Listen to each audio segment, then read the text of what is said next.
Those kinds of issues we're going to be front and center and support, but more importantly is spreading the message. More importantly, saying the occupiers aren't in isolation. The occupiers are really being the voice of Canadians and, quite frankly, the voice globally. Do you think the voices you represent, the union members, do you think they would be on board with some of their money and their union dues going to this? Well, I think if they spend any attention to what's happening throughout the world relative to inequality, they would. I mean, all of our collective bargaining strategies today are very, very difficult. The fact of the matter is the employers have incredible power. They're utilizing their power. So workers throughout the country are making significant sacrifices. Workers throughout the country are feeling the insecurities that these folks are feeling. Workers today are asking themselves whether they're going to be able to retire in dignity.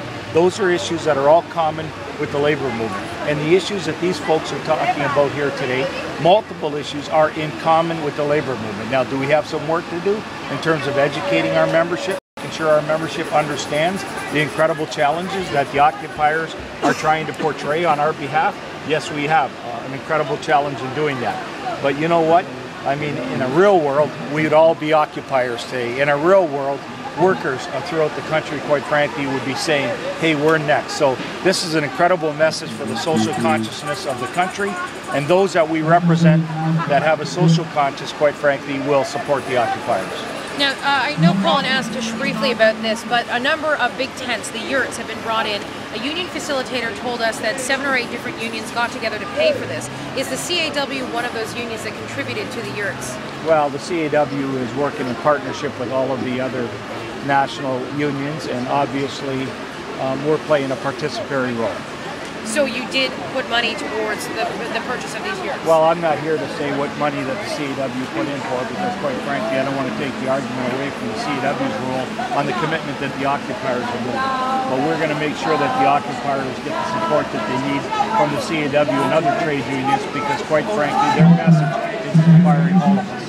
Can you tell me a little bit more about the sort of the financial support? I know you mentioned computers and things like that. Well, no, you know, to be honest with you, that it's been very limited. The occupiers have made it very, very clear that this is a kind of an independent, democratic group of people that are coming together to talk about multiple issues.